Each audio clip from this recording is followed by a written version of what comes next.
Muy bien, así entonces comenzamos con nuestro Bueno, Master entonces, como Matrix. les decía, Ujú. Vamos, Claudia. Claudia y Elizabeth exponen sobre la sí, parábola del trigo y la cizaña, así que vamos, adelante. sí,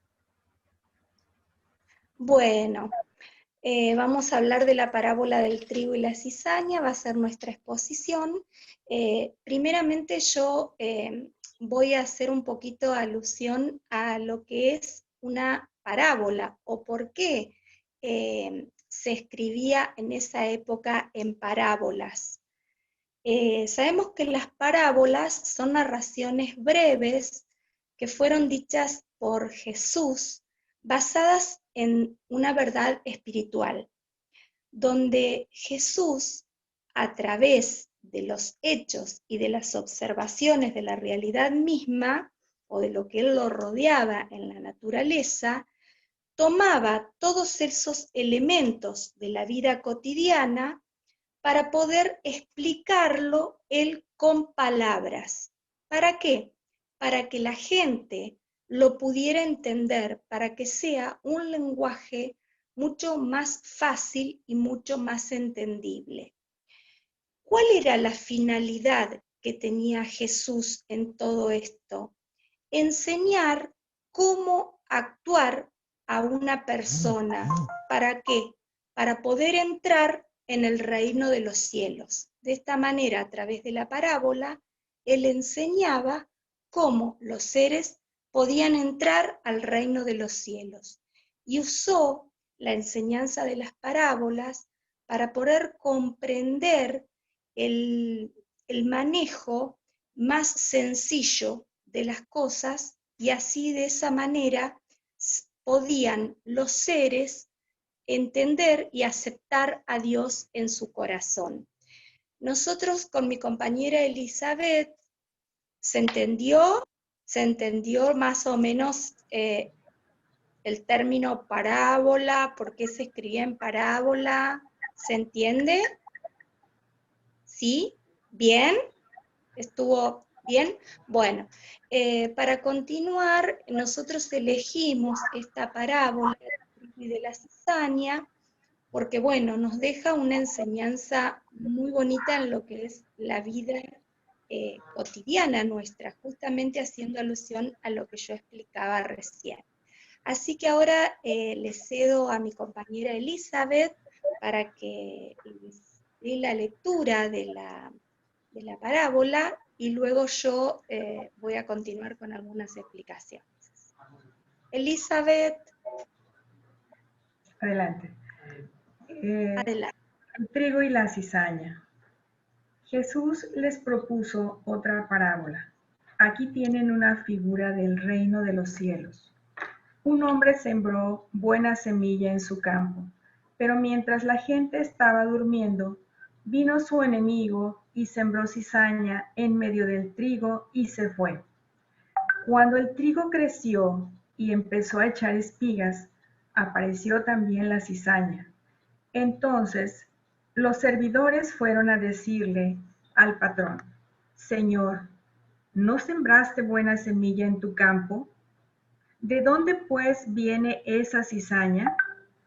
Respondió el patrón: eso es obra de un enemigo. Los obreros le preguntaron: ¿quieres que arranquemos la cizaña? No, dijo el patrón, pues al quitar la cizaña podrían arrancar también el trigo. Déjenlos crecer juntos hasta la hora de la cosecha. Entonces diré a los segadores: corten primero la cizaña, hagan fardos y arrójenlos al fuego. Después cosechen el trigo y guárdenlo en mis bodegas. Bien, Adelante. bueno, con Elizabeth hicimos una pequeña explicación de cómo entendimos nosotros, a lo mejor ustedes entienden de otra manera. Todo después, los aportes que quieran hacer van a ser válidos. Nosotros lo que entendimos es que en esta parábola sabemos que el que siembra la buena semilla es el Hijo de Dios, obviamente. entendimos que el campo donde se sembraba el trigo era el mundo. La buena semilla, al ser los hijos de Dios, son los hijos del reino, los hijos del reino de Jesús, ¿no es cierto? Y la cizaña, que es una hierba muy parecida al trigo, que crece de la misma manera y que suele confundirse en el campo con trigo, es la que la siembra el hijo malo, o sea, la persona que es el enemigo de Jesús. Diríamos, la persona mala, en este caso lo podríamos comparar como el diablo, que puso la cizaña para interrumpir toda esa buena cosecha. Entonces, la cega sería cuando llega, ellos no decían la cosecha, sino le decían la cega. La cega sería para lo que nosotros interpretamos el fin del mundo. Cosechar todo eso sería el fin del mundo. Y los segadores, que eran los cosecheros, serían los ángeles. En esa cega, Jesús mandó a dividir y no recolectar todo junto, mandó a separar las semillas. La buena semilla, que es el trigo, por un lado, y por otro lado mandó a los segadores a cosechar de manera de hacer manojos o ramos o ramilletes de la cizaña. ¿Para qué? Para poder quemarla. Y las mandó a meter a un horno donde la quemó. ¿Para qué? Para que esa semilla mala no se siga esparciendo por el mundo y poder exterminarla. Entonces, de esta manera, ¿qué enseñanza nos deja? Que también Él mete adentro de ese horno a todas esas personas malas para poder sacarlas del reino de los cielos. También nosotros, si lo asociamos con la palabra cizaña en nuestros días, en nuestra vida cotidiana, ¿por qué ha quedado arraigado ese término cizaña? Porque la cizaña es eso malo que despide o que habla una persona. Nosotros a veces decimos vulgarmente, esa o ese mete cizaña. ¿Por qué lo utilizamos así? Porque está poniendo palabras malas, palabras feas, para generar en el otro más cizaña, o sea, es como que está generando en el otro más maldad, más malestar. Si hay un problema, lo está tratando de cizañar o de ponerle palabras feas para agrandarlo.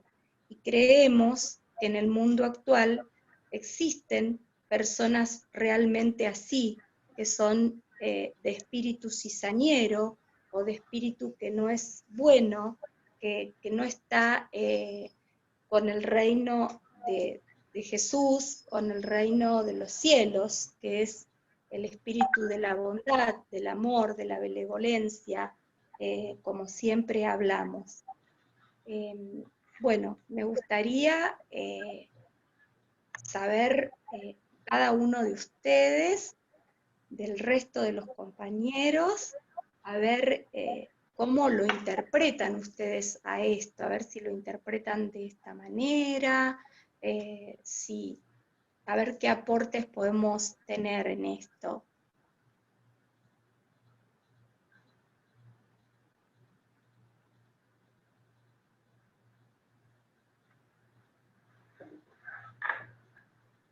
Bien, vamos a escuchar.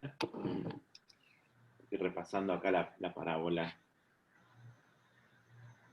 ¡Qué silencio! Sí. ¿Qué pasó? Acá yo estoy repasando, Sí, tengo una cámara. Yo me estoy acordando las veces que pude haber sido cizañera. Ahora trato de no serlo, la verdad. Justamente,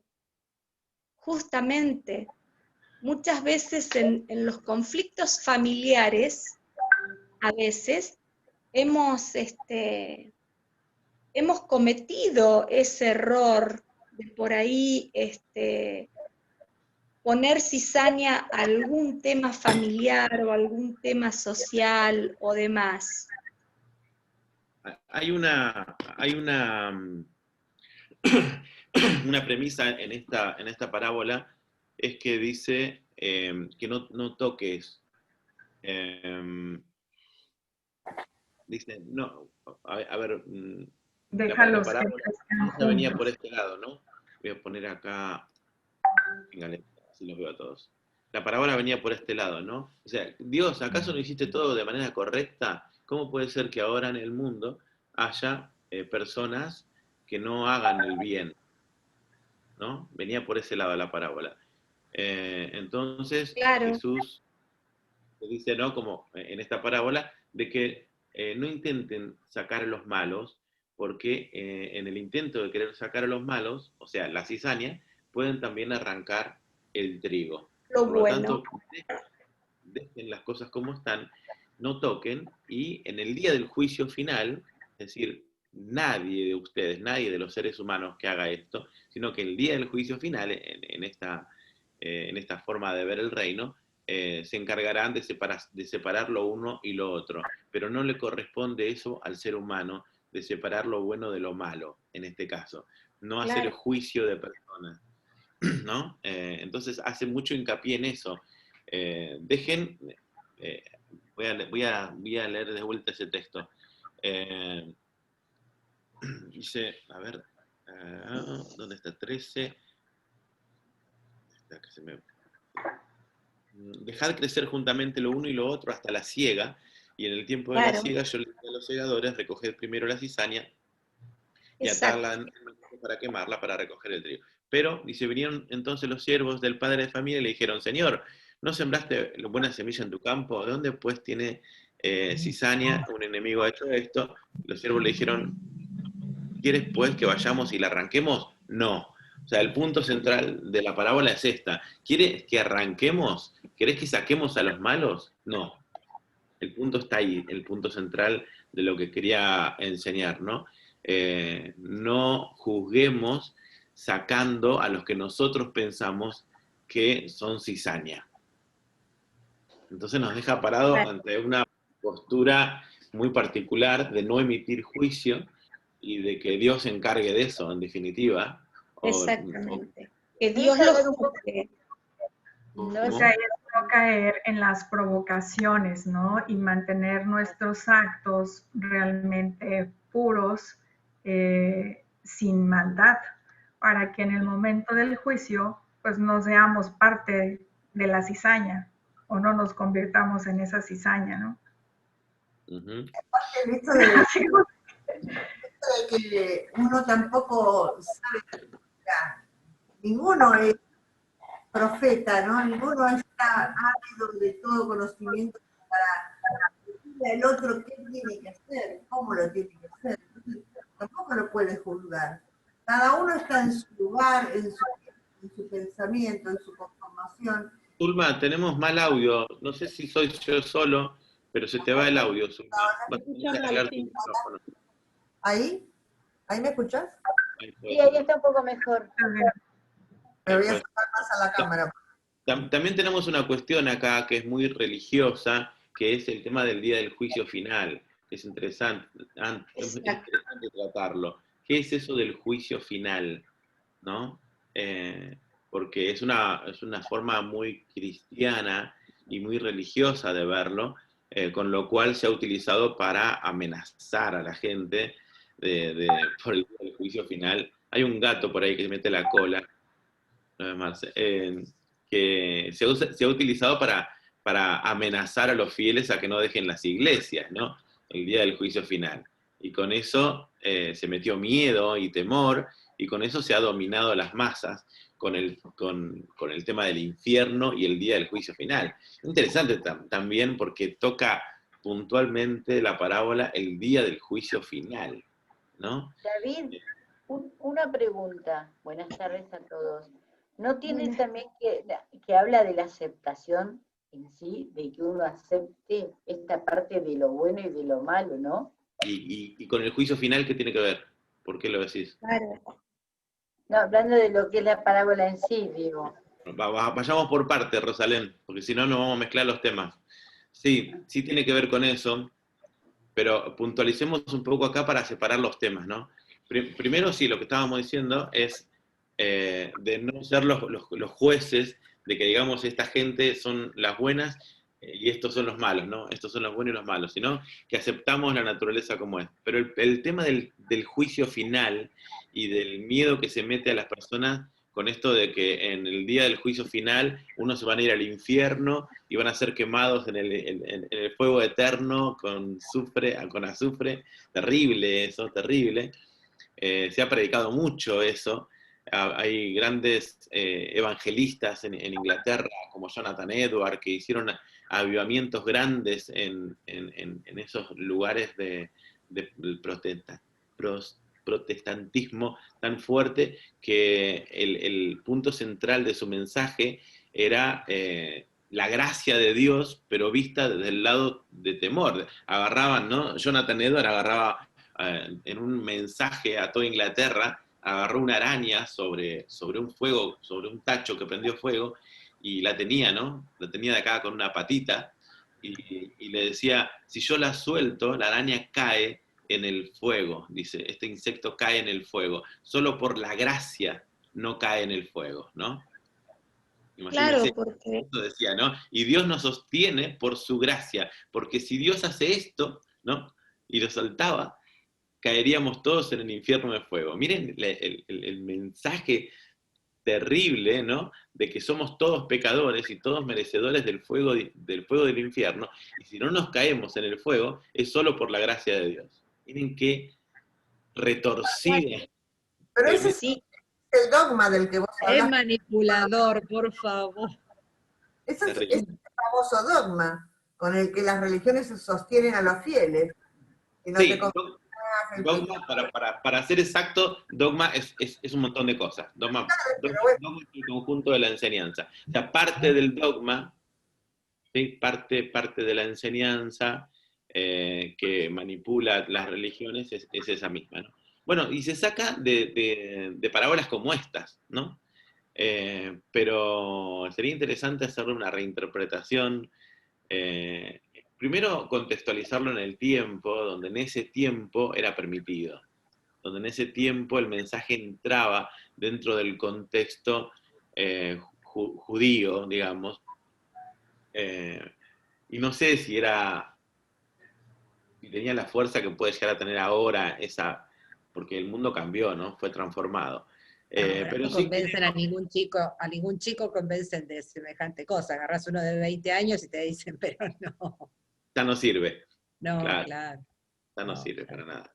como El menos mal cambió. tampoco se apedrea a las mujeres a las que vivir en la Claro. calle, como tampoco tantas cosas que se hacían en aquella época, ¿no? claro, es que ahí David, mismo habla donde en un horno van a meter a las personas, las van a quemar y van a sentir, dice, el crujir de los dientes. O sea, algo muy fuerte. Como Bueno, que el el que no catolicismo tiene muy respetara, el catolicismo tiene muy metido la idea del infierno, el purgatorio, bueno, y todo lo que en el transcurso del tiempo la iglesia junto con la política fue metiendo unas ideas de manipulación bastante fuerte, ¿no? Pero bueno, a ver, hagamos a un costado un poco eso. Estudiando el momento del día final de todas las personas, ¿cuándo es el momento del día final? El día de la muerte, ¿no? Que nos toca en sí, cualquier momento, el día que morimos, para el lado que cae nuestra conciencia, ¿no? Para el lado que cae nuestra conciencia. Entonces se ha estudiado más o menos por ese lado, decir, bueno, a ver, ¿qué pasa? El momento en que la persona parte, cómo está su alma, cómo está su corazón, cómo está cómo va a quedar su memoria, ¿no?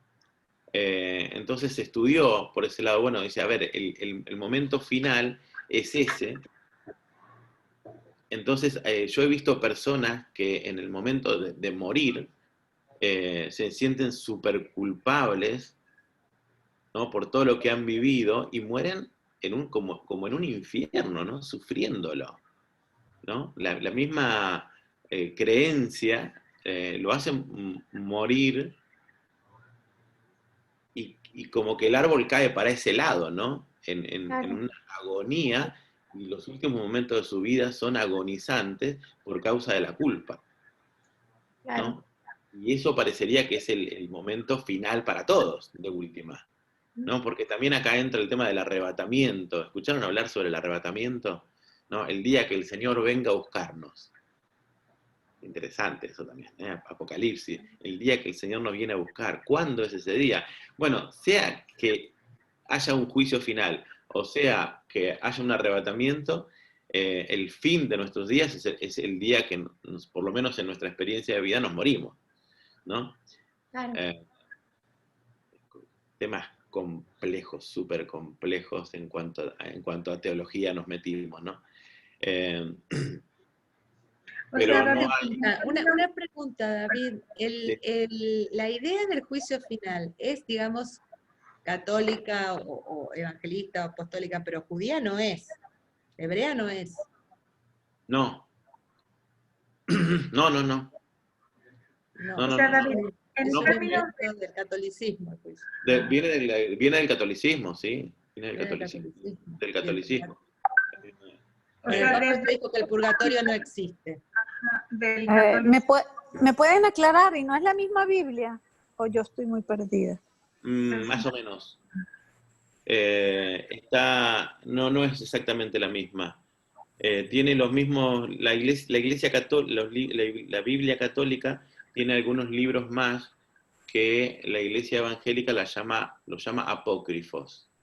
Entonces tiene otros libros que acepta otras cosas, ¿no? Como, por ejemplo, la adoración a imágenes, que los libros que tiene la iglesia evangélica los sacó. ¿Y los judíos usan otra Biblia? Sí, el Antiguo Testamento. Usan Ok. lo que es el Antiguo Pacto, ¿no? Y Pero- el cristianismo tiene el Antiguo Pacto, que es el Antiguo Testamento, más el Nuevo Testamento, que son las cartas de Pablo, los 4 evangelios, Mateo, Marcos, Lucas y Juan, las cartas, Hechos de los Apóstoles, la carta de Pablo, Juan, Pedro, Santiago y Apocalipsis. Y el libro de Hebreos, que no se sabe bien quién lo escribió. Bueno, y de ahí surge un montón de doctrinas y dogmas para manipular a las masas de manera política, ¿no? Y ahí es donde se usan estos textos. Miren cómo nos estamos yendo para ahí, pero bueno, la parábola del trigo y la cizaña se ha utilizado mucho, porque viene esto para hablarlo. Esta parábola justamente se utilizó para provocar temor, ¿no? Claro. Donde tendría que haberse enseñado más para la gracia, ¿no?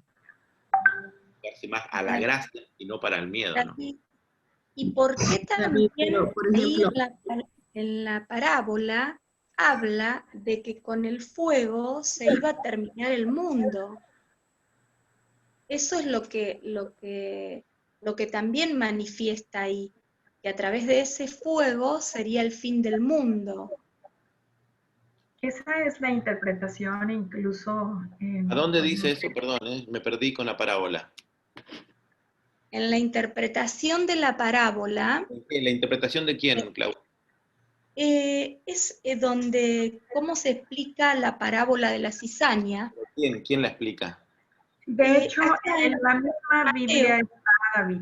la misma Biblia. En la parábola del grano y la mostaza, en a partir del versículo 36, ahí viene la explicación que Jesús dio a la misma parábola del trigo y la cizaña. O sea, esa parte dice, después Jesús despidió a la gente y se fue a casa. Los discípulos se le acercaron y le dijeron, explícanos la parábola de las malas hierbas sembradas en el campo.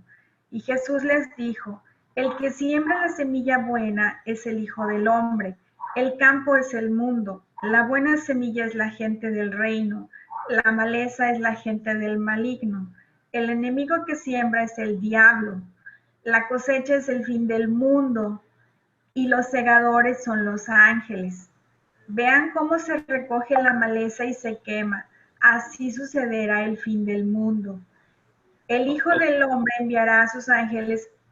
Estos recogerán de su reino todos los escándalos y también los que obrarán el mal y los arrojarán en el horno ardiente, que es lo que está comentando Claudia. Allí no habrá más que habla del fin del mundo, habla del fin del cosmos. No del fin del mundo, como muchas veces se ha hablado, como que se termina el mundo, sino que es el fin de los tiempos. Ahí hay una palabra griega que es cosmos, que significa organización. Oye, pero esa palabra que comentas, ¿viene en alguna Biblia? Porque yo siempre he tenido la inquietud de que encuentro palabras diferentes en las Biblias. Hay que leer Yo del la original. Biblia que tengo es la católica. Hay que leer del griego, no nos queda otra, porque cada interpretación, cada traducción ha hecho lo que quiso, ¿no?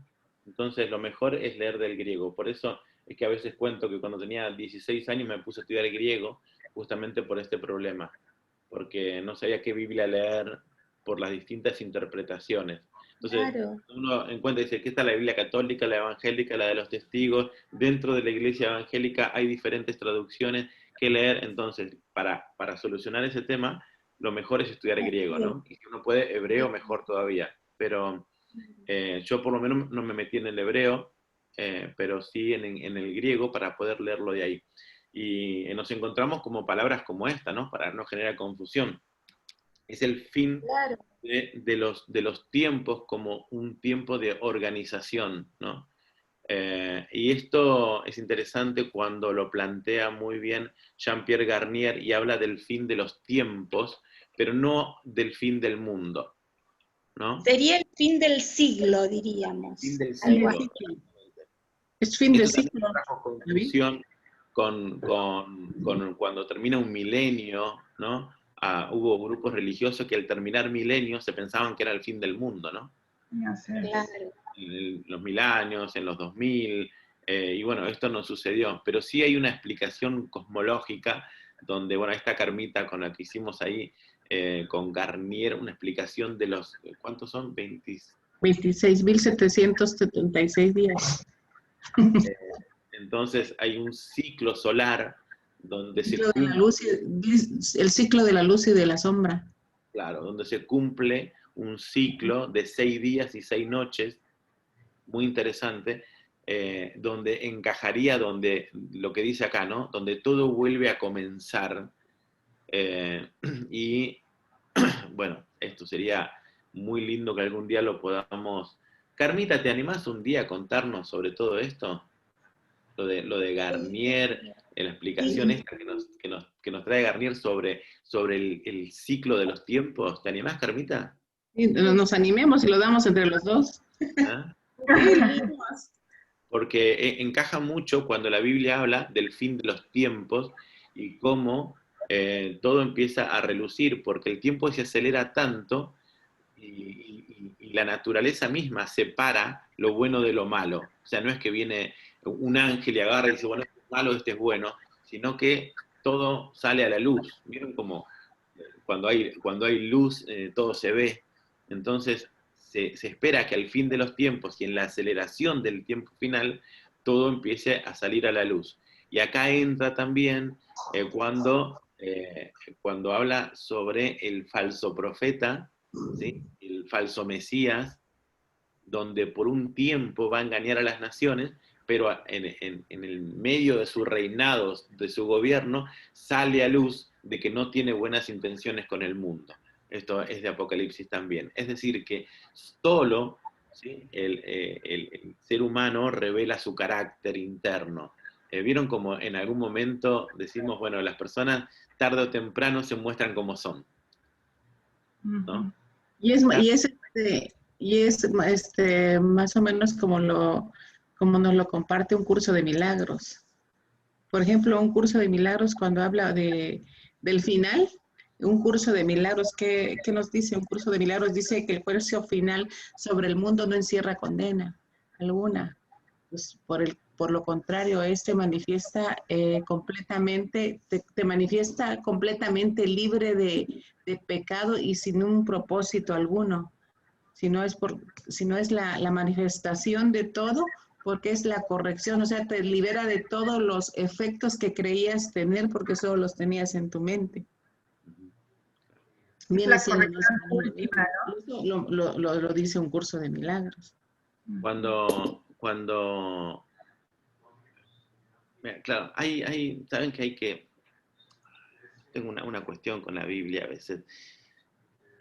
Es compleja porque si yo les digo lo que les voy a decir ahora, entraríamos en un tema muy complejo y clave, de que la última parte de esta parábola no existe en los escritos más antiguos.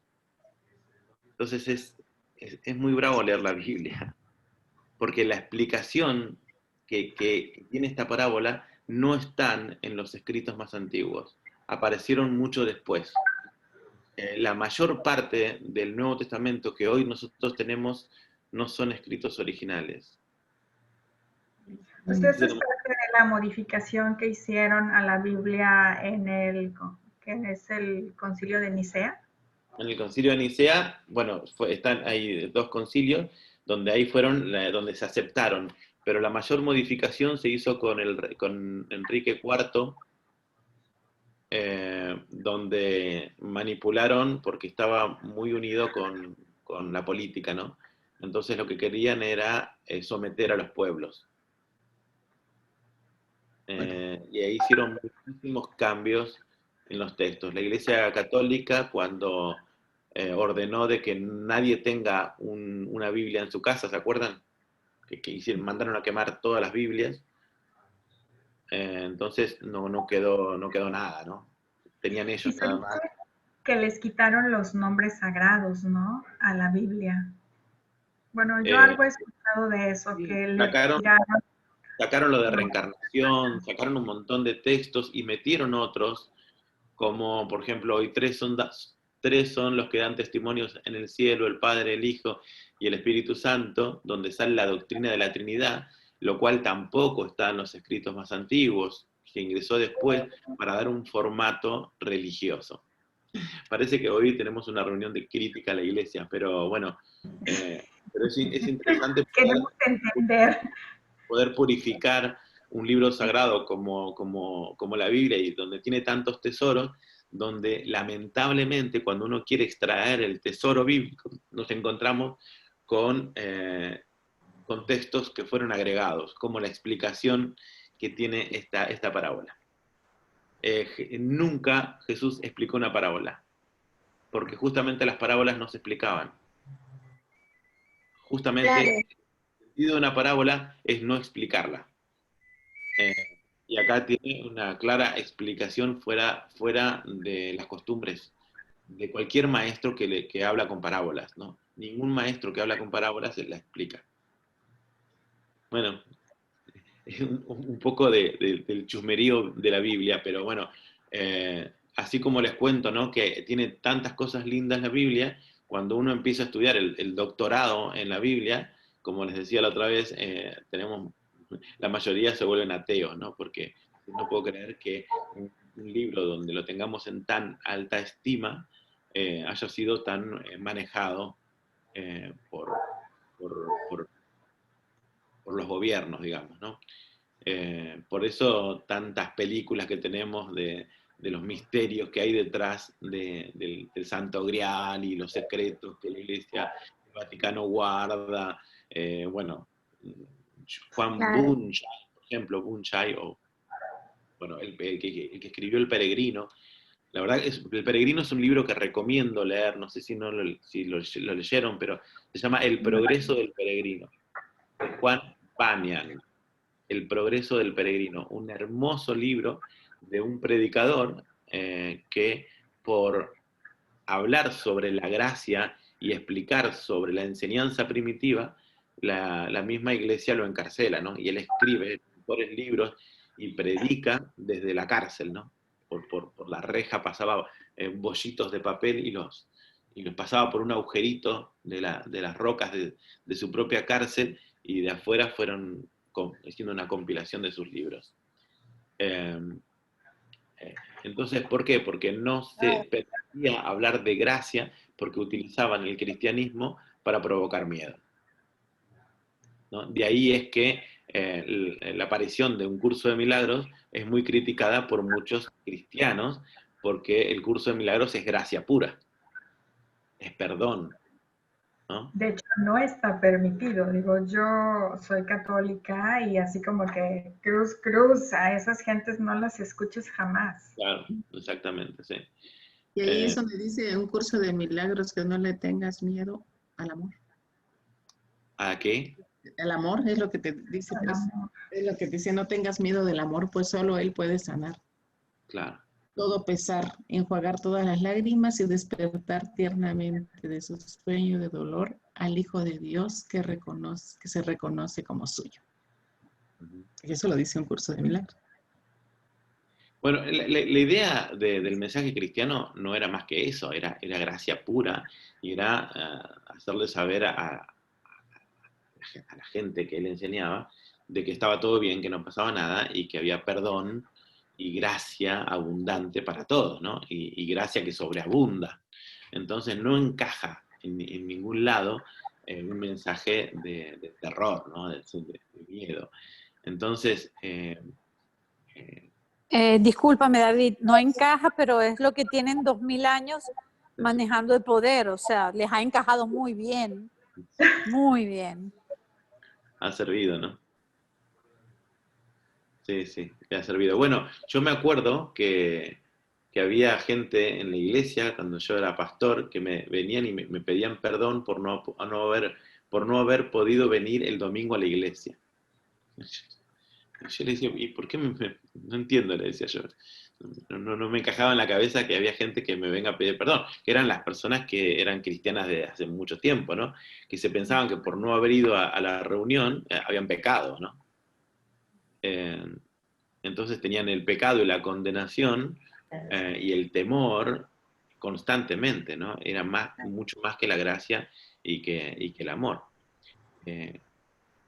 Entonces, si esta parábola existió en el principio, no nos quepa duda que el mensaje central de la parábola era no juzgues. No juzgar. No juzgues.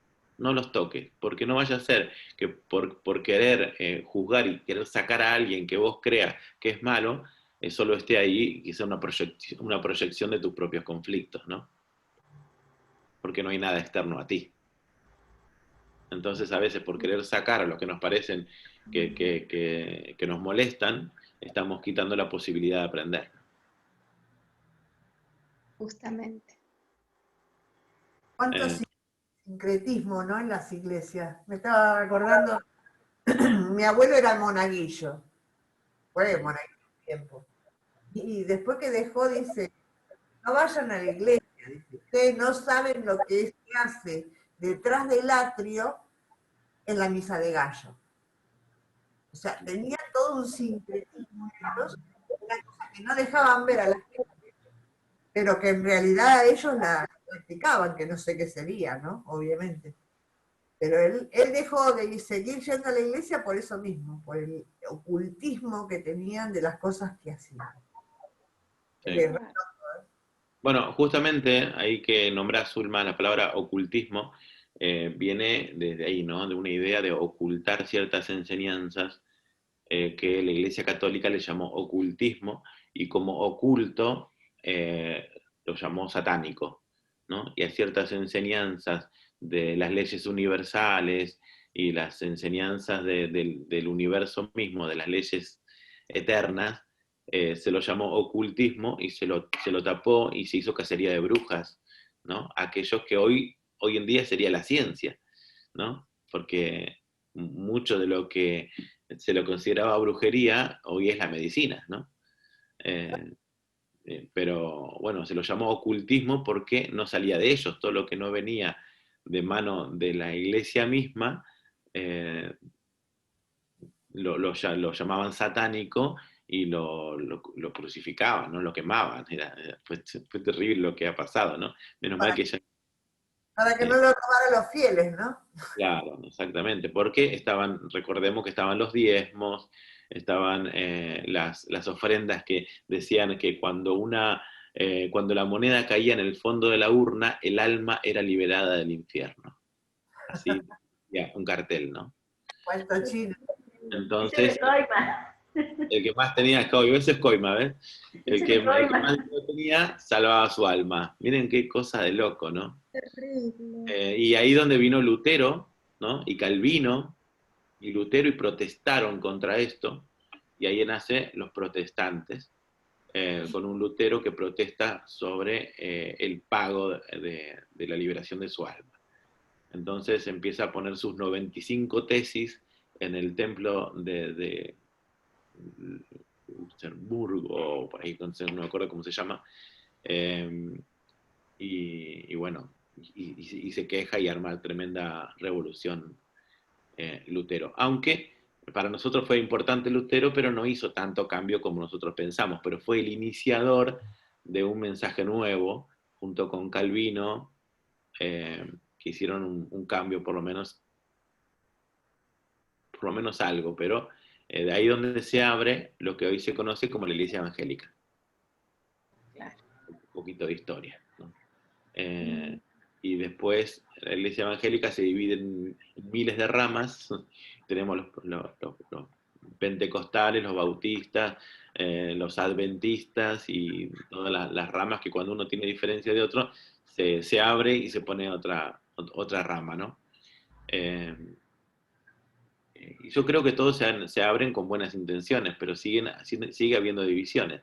Por eso me parece muy interesante el concepto que plantó Krishnamurti cuando tomó esta organización de la estrella, y cuando llegó a la cumbre de esta organización de sabiduría, lo primero que hace es desarmarla, ¿no?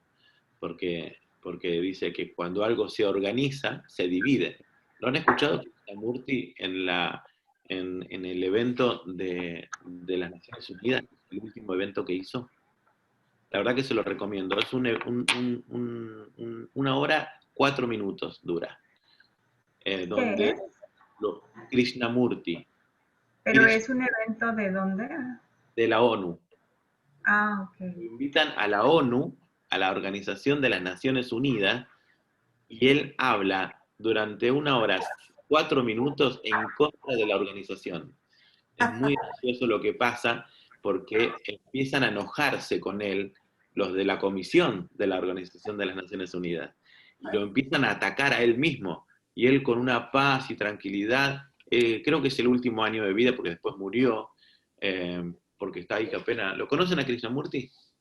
Apenas se puede mover, ¿no? En ese tiempo, en ese momento estaba ahí quietito así, ¿no? Y no sé, apenas podía hablar, pero él decía que justamente el mal que tiene el mundo es la división, ¿no? Y eso es lo que trae lo que rompe la paz. Y para dividir algo hace falta que haya una organización, ¿no?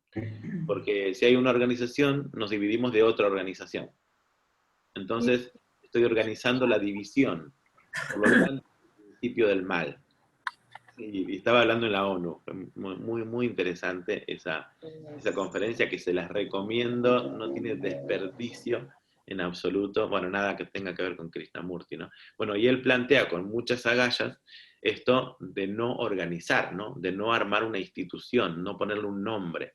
Porque, ¿se acuerdan de las torres de Babel, de la Torre de Babel? Yo no me acuerdo, era muy chico cuando... Las Torres de Babel. Bueno, la idea de las Torres de Babel era que las crearon para mantenerse unidos. nos haremos un nombre, dijeron los seres humanos en ese tiempo. Vamos a crear una torre que llegue al cielo, nos haremos un nombre y nos va a mantener unidos. Y eso fue justamente lo que Dios aborreció y destruyó la torre y confundió las lenguas. Y de ahí que hay lenguas distintas en la historia de los diferentes lenguajes, ¿no? Pero como que esa idea de organizarse para ser uno, justamente divide. Krishnamurti viene a romper con eso y dice, mientras no nos consideremos uno en la totalidad, no vamos a poder estar en paz en la tierra, no va a haber paz jamás, ¿no? Y David Bohm, cuando dice que cada pensamiento divide del otro, dice, cada idea que organicemos divide de la otra idea, por lo tanto, separa y quiebra la verdad. Eso lo plantea muy, muy bien en este libro que yo suelo recomendar, se me va a acordar, ¿cómo se llama? El implícito. Bueno, él dice, en este libro científico, es de ciencia, ¿no? Él dice que cada idea que se arma, cada concepto, divide de otro concepto. Y eso quiebra la verdad. Entonces él dice que lo que debería ser es la unión de todas las ideas, pero si yo uno muchas ideas, vuelvo a generar una que va a ser en contra de otra. Por lo tanto, la aceptación de la totalidad, ¿sí?, y la contemplación nos acercaría a la verdad.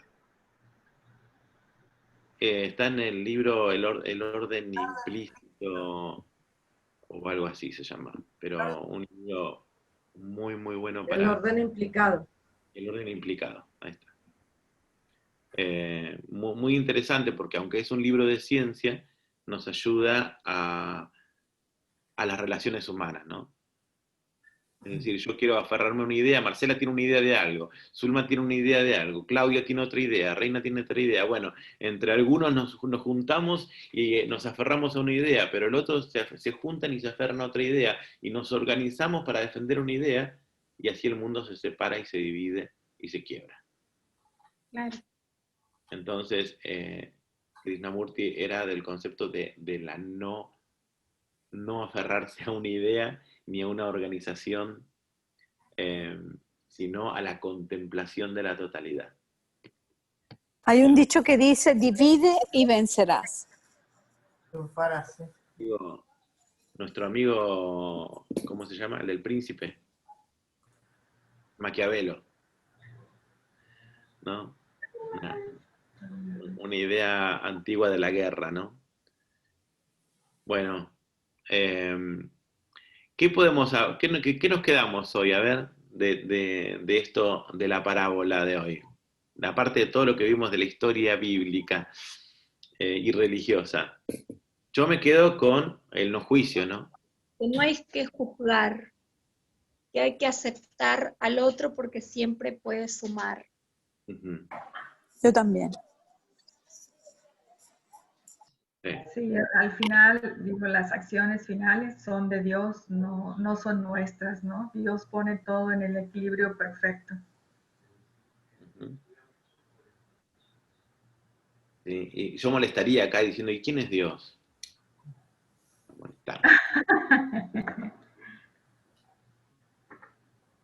Y ella cree que es.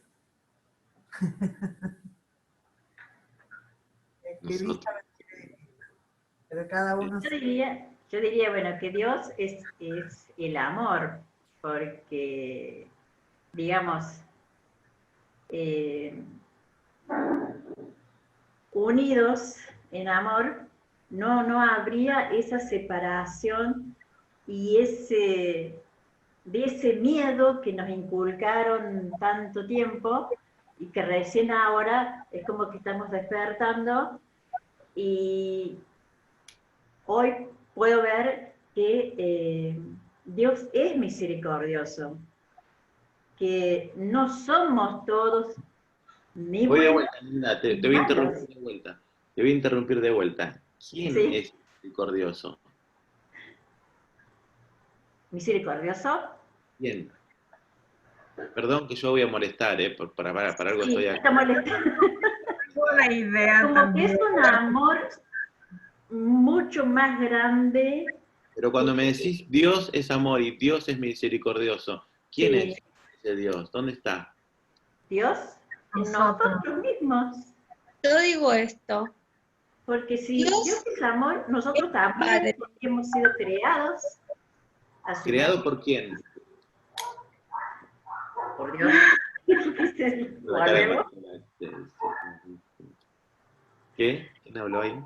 David, Dios es mi Padre y Es tu yo padre. soy su hija, Sí. ¿sí?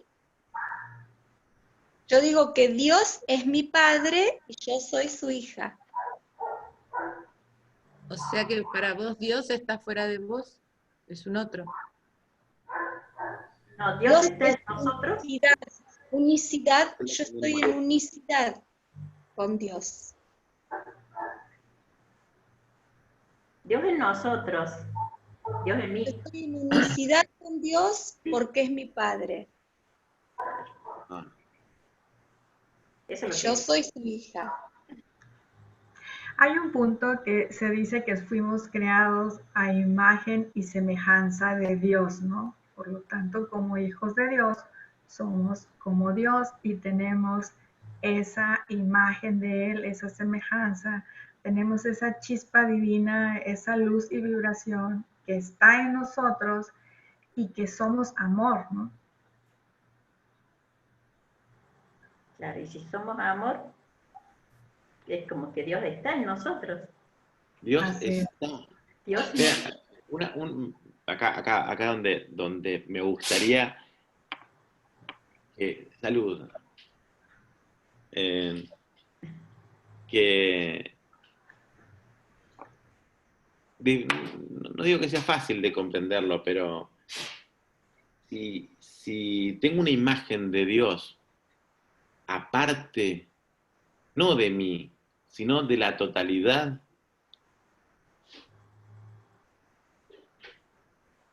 es una proyección humanizada.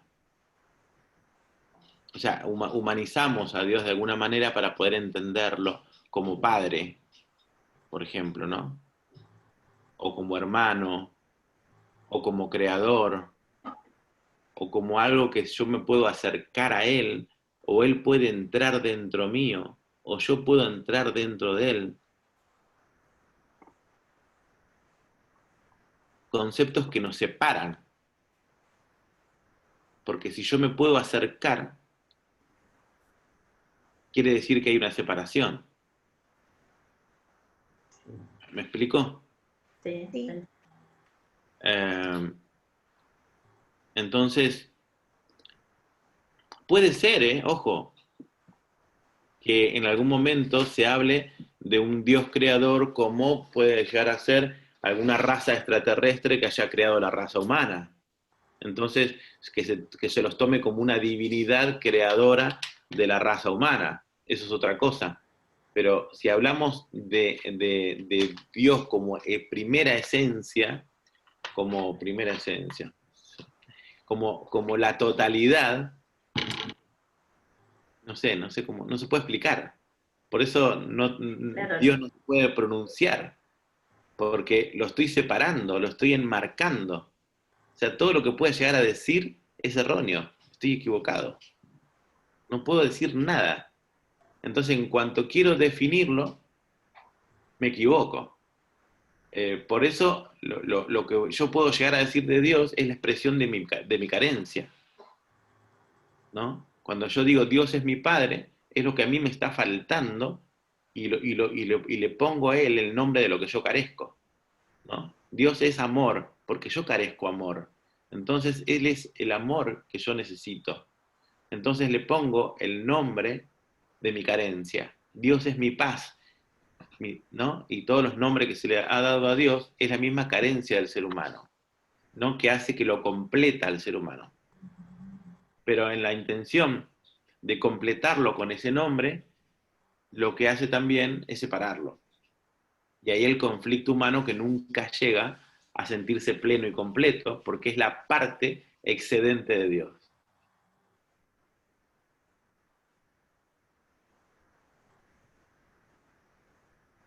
Entonces a Dios Nosotros, no se lo David, contempla nosotros tampoco. decimos, ¿Cómo? sí, nosotros decimos, nosotros decimos desde el yoga que no es que yo tengo una conciencia, sino la conciencia es la que me contiene, y todos estamos dentro de esa conciencia que es infinita.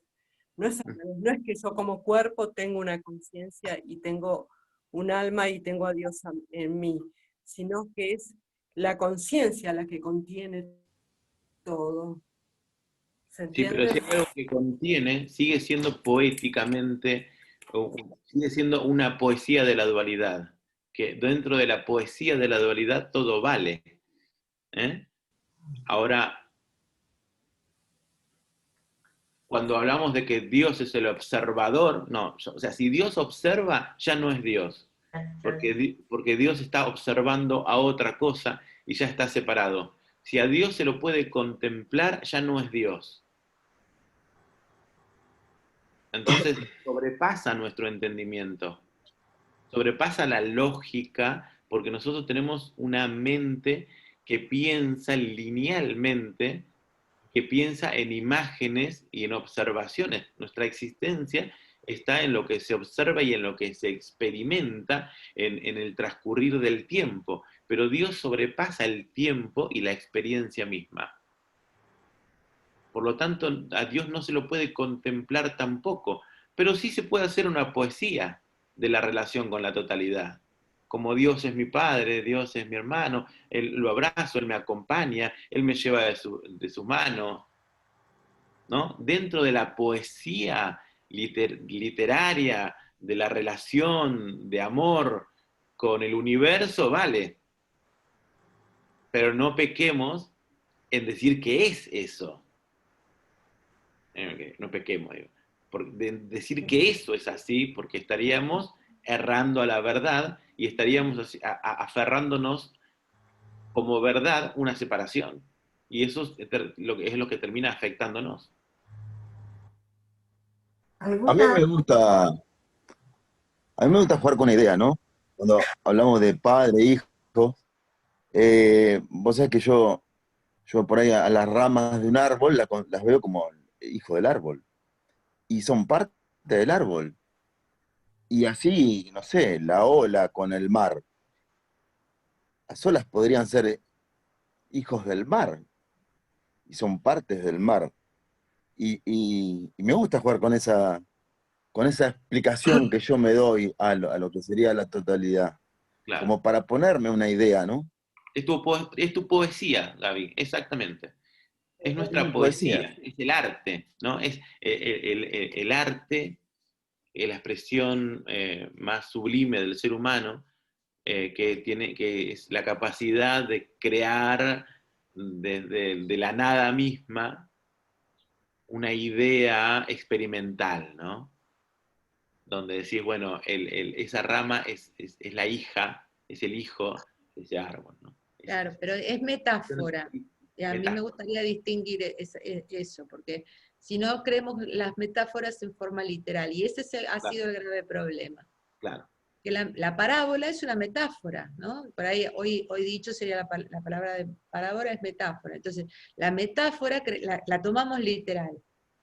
Cuando decimos hijo, si yo entiendo hijo por hijo, cuando lo escucho a Gabriel, sí entiendo su metáfora, ¿no? Metáfora, claro. Pero son metáforas. El metáforas. problema de la iglesia, ¿no? Con el Padre, el Hijo y el Espíritu Santo. Es metáfora. Tremendo, tremendo el conflicto teológico que se generó durante años con el Padre, el Hijo y el Espíritu Santo. Literal. Bueno, se ha tomado literal la sangre de Cristo y el cuerpo de Cristo en la Santa Cena, ¿no? Claro, David, ¿me puedes...? Desde el mundo, digamos, hebreo, desde la idea hebrea, el Espíritu Santo existe. pero se toma también la palabra y se le da otro concepto, que no es el concepto hebreo de Espíritu Santo, que es conocimiento. Conocimiento, sí. Es Conocimiento, conocimiento. información, sí. Bueno, la Iglesia Católica ha llegado a hablar de la transustantación, ¿no? Que es Tal cual. creer que el pancito se convertía en el momento que se daba, literalmente, en el cuerpo de Cristo, ¿no? Sí, Pina, no sé si vas a decir algo. No, justamente esa confusión o esa ignorancia de mi parte, que no he entendido muy bien yo también lo del Padre, Hijo y Espíritu Santo. Si algún día se puede hablar de eso, sería excelente para entender. Sí, lo haremos porque puede ser largo, ¿no? Pero en principio no está en la Biblia. No. En donde creemos que está, que es Primera de Juan 1.7, no está en los escritos más antiguos.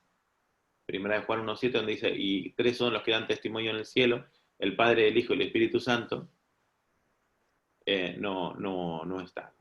Y cuando dice que oraban en el nombre del Padre, no, de última se dijo en el nombre de Jesucristo, donde ahí también dividió religiones, pero porque hay parte de la iglesia cristiana que cree en el Padre, el Hijo y el Espíritu Santo, y hay parte de la iglesia que solamente en el nombre de Jesús, ¿no? Y dicen en el nombre de Jesús como si fuera una palabra mágica. Abracadabra, en el nombre de Jesús. Sí. Maravilloso el ser humano, las cosas que ha logrado hacer. Pero bueno, estamos en un tiempo lindo en este tiempo de acelerado donde se abren nuestros ojos, donde podemos aprender. Imagínense que aún todavía tenemos muchísima ignorancia, y esperemos que Dios se nos siga revelando. Es un chiste lo que acabo de decir, que podamos conocernos, aceptarnos, no sé, pero vivir de la mejor manera, ¿no? Que podamos vivir como seres humanos en aceptación, en amor, en gracia, ¿no? Y que podamos tomar la mejor poesía y el mejor arte para poder vivir mejores sobre la tierra. Porque en definitiva es eso, ¿no? Que podamos vivir en paz entre los seres humanos, sin división. Y que todas las doctrinas y que todo lo que exista pueda servir para bien.